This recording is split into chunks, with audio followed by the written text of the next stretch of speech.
Aquí comienza Marquemos un Norte, movimiento originario por la vida, el planeta y los derechos humanos. Marquemos un Norte, nuestro norte es el sur. Conduce Ricardo Silva. He defendido por siempre mis anhelos, he buscado la voz de las historias, he transitado en versos cada huella y he visto con asombro cada gloria. Salve el amor, que la razón avanza, que las retinas se queden sin penumbras. Hágase la luz para mi pueblo, que el sol de los humildes nos alumbra.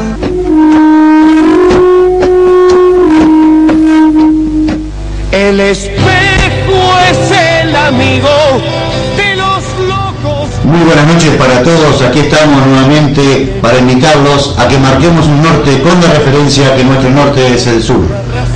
Bueno, comenzamos otro programa y le damos la bienvenida a un hermano, un amigo, un chará, Daniel Marzolati. Bueno, buenas noches audiencia, buenas noches Ricardo.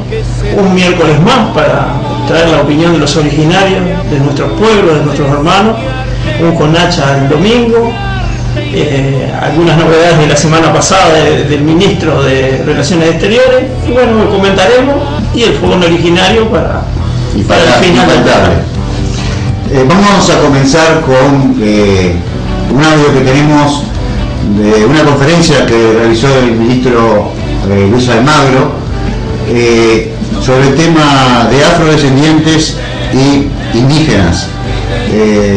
Ya lo van a ver, dura más de 13 minutos hablando de las conquistas y los logros con el tema de los afrodescendientes, y después compartiremos también cuando se dedica a hablar concretamente de la nación charrúa, de los indígenas de estas tierras.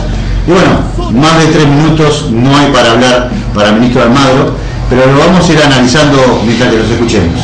Vamos a escuchar ahora las palabras del ministro Almagro sobre nuestros hermanos afrodescendientes.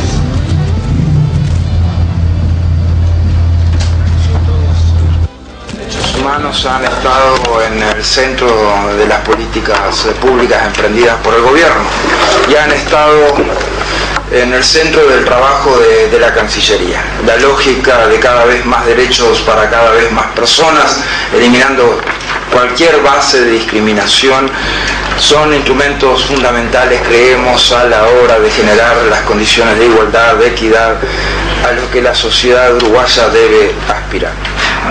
Desde el comienzo de la gestión hemos promovido la protección de los derechos humanos como una de las insignias de la política exterior del país. Y esto tiene que ver con también un fondo histórico, ¿no? Si uno entra a revisar para atrás las peripecias de los pueblos indígenas, de los pueblos afrodescendientes en nuestro país, encontramos que la historia nos va dando cachetazos sociales que van durando prácticamente hasta la actualidad. Y en la actualidad la pobreza sigue teniendo la misma cara y la misma dimensión étnico-racial que podía tener cuando Artigas escribió el reglamento provisorio para la campaña. Cuando Artigas escribió el reglamento provisorio para la campaña, señalaba que los más infelices sean los más privilegiados y refería puntualmente a las viudas con hijos y después refería a los zambos, mulatos, indios, pobres que había en el país. O sea, si vemos hoy la dimensión de la pobreza, tienen la misma realidad. O sea, las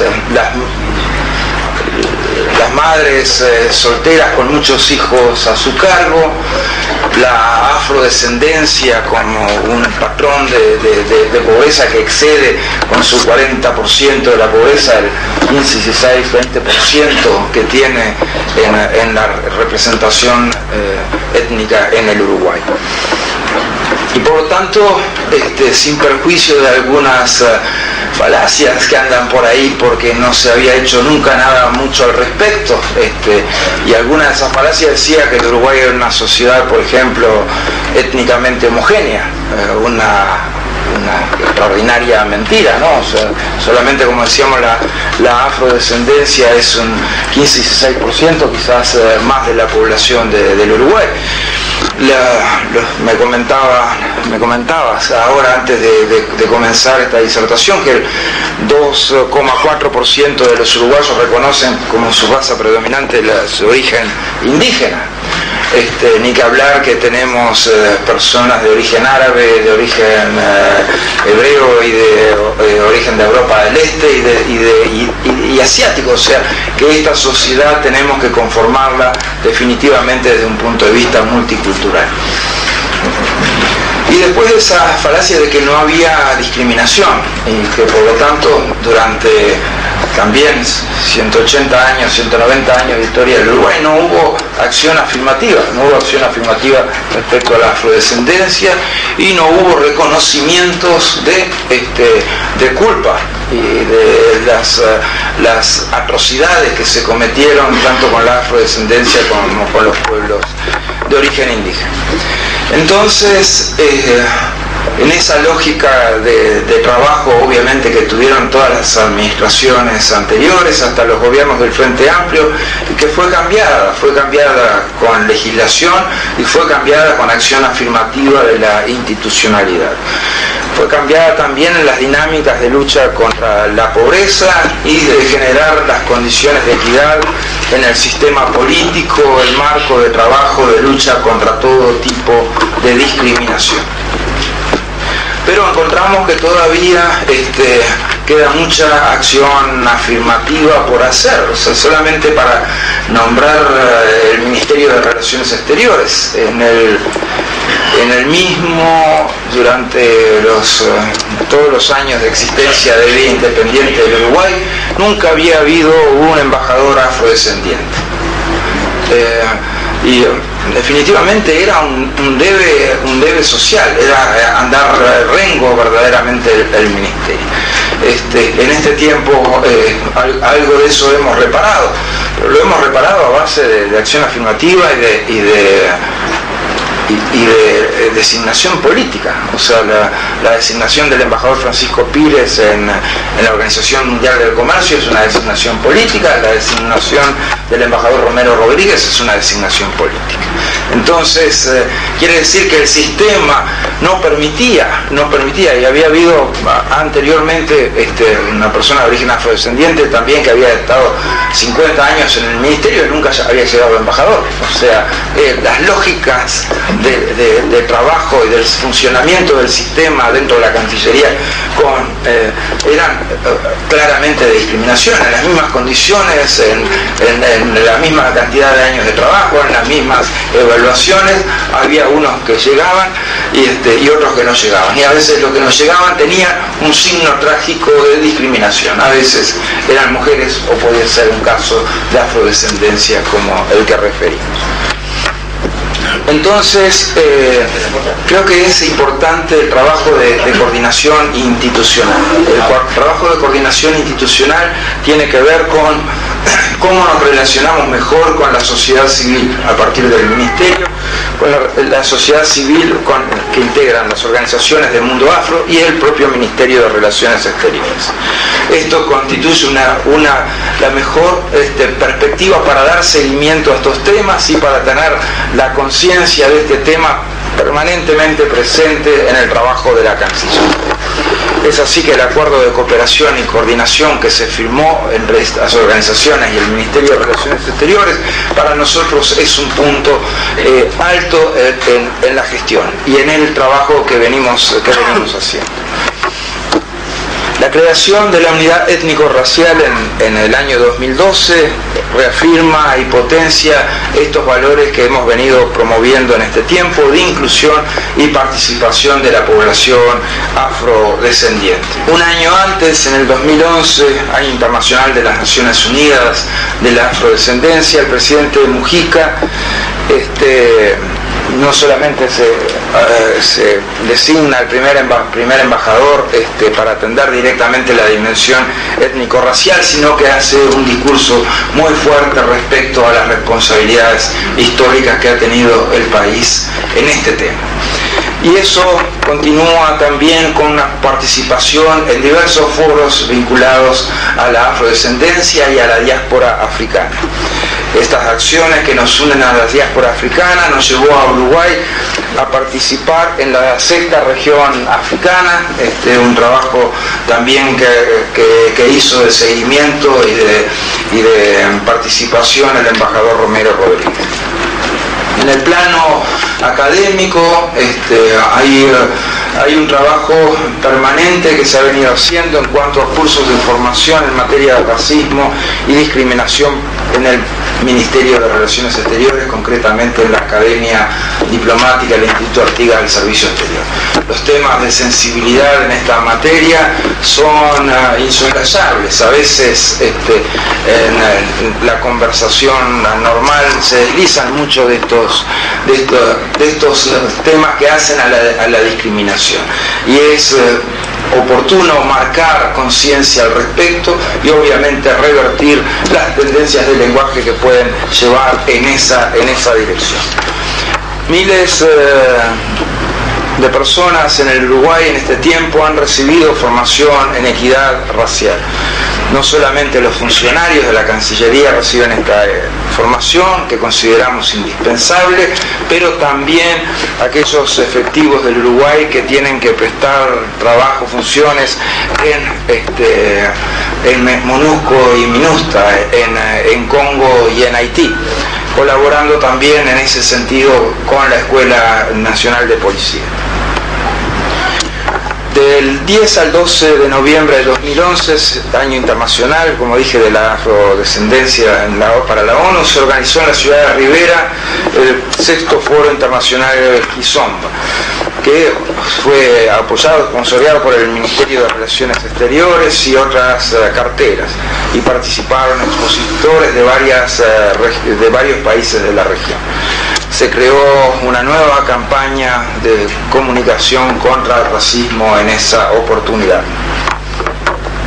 Este encuentro tuvo un importante punto de reflexión institucional y debate promovido desde la sociedad civil por las organizaciones del mundo afro, en continuidad y seguimiento de la Declaración de Durban en la tercera Conferencia Mundial contra el Racismo. Desde la unidad étnico-racial de la Cancillería también se ha facilitado el desarrollo del Centro Uruguay-África en su rol de promoción a nivel de sociedad civil en materia de intercambio y cooperación en diferentes áreas con referentes de la región subsahariana. Por otra parte, a nivel internacional también nos ha tocado el ambicioso desafío de construir vínculos de cooperación sur-sur, empezando casi desde cero, pero construyendo puentes fundamentales para el desarrollo de nuestros países y regiones, puentes que eran absolutamente inexistentes en el pasado.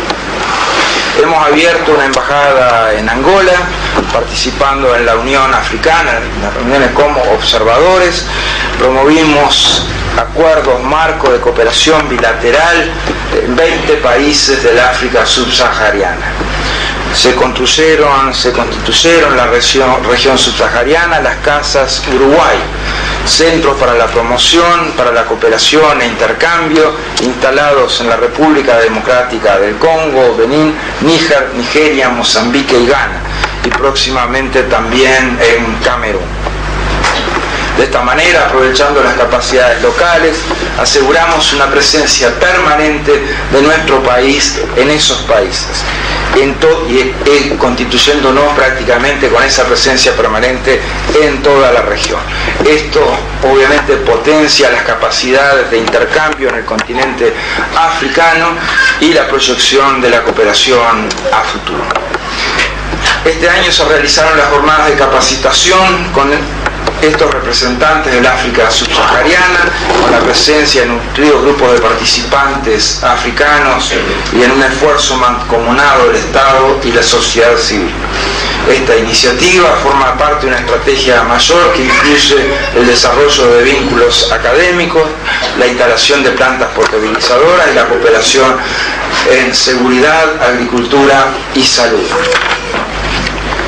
Se ha trabajado también por la inclusión de la dimensión étnico-racial en la agenda internacional de América Latina y el Caribe, promoviendo de manera activa la firma de memorándums de entendimiento sobre acciones conjuntas para eliminar la discriminación racial y étnica y promover la igualdad.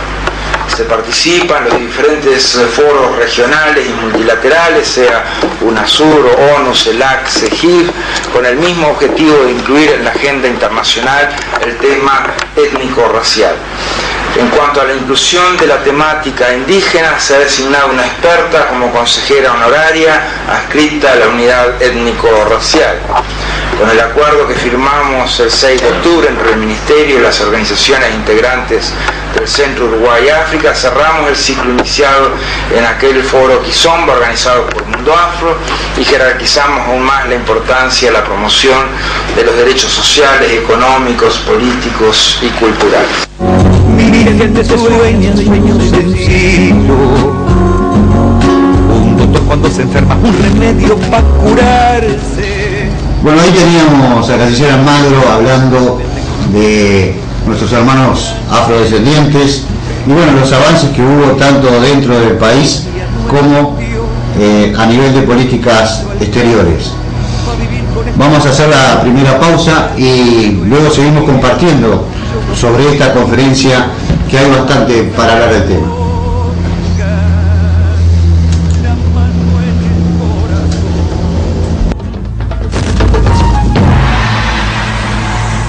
Jeremías Tunubalá, del pueblo ancestral Misak, departamento del Cauca, Colombia. Mayelan, Alondra, marquemos el norte, a todos los oyentes que están escuchando y amplificando esta importante medio de comunicación. Hola, soy Eva Tanco, soy española, estoy estudiando para indígena y desde el sur les invitamos a seguir escuchando Marquemos un Norte.